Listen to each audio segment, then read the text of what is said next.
Hi, it's Michael Pilarski, and here I am in Northeast Washington near the Columbia River on October 24th, 2018. It's deep into fall at this point. A lot of things are changing color. So I wanted to show you today a native plant guild that nature created here. It's a wonderful guild of plants that work together, and there's almost all economic plants. We have as the overstory the mostly western larch, which has medicinal bark, is really good timber. You can make the older trees into shakes. It's a very high quality structural timber. And there's a few evergreen conifers, but mostly larch, and they drop their needles every year, which means there's a lot of biomass hitting the ground. It really helps enrichen the ground. There's birch trees in here. They're a pioneer species. They also fertilize in the ground. The mid-story shrub level is mostly filbert, some ocean spray, but a lot of filbert in here. So there's a nut crop in here as well. And then in the understory, we have a lot of bracken fern you can see here. And bracken fern is a potassium accumulator. The rhizomes are edible. And there's also a lot of Oregon grape in the understory here, which is a medicinal root. And so we collect that for medicine. And there's also, this particular stand has a lot of sarsaparilla, or Aralia nudicaulis. And we'll dig a little bit and show you how we do that.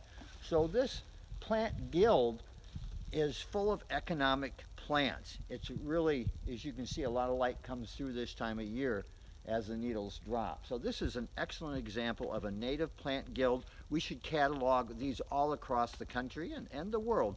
What are the native plant guilds that nature has invented? And we can then use them to mimic them in our studies. Now here's the Aralia nudicaulis.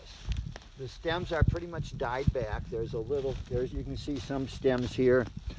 They're just small. It's just a small understory.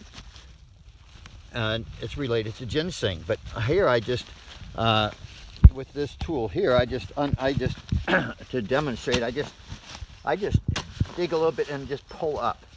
And then I can get in here and pull up the rhizome. So I just do a small hole like this and then pull all the rhizomes out in the hole, a little bit out to the side, and then I'll go and do another hole over there and another one over there. So I rotate around.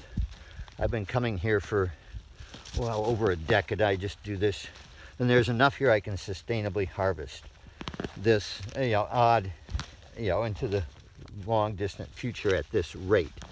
See, so look at all that nice Aralia nudicaulis.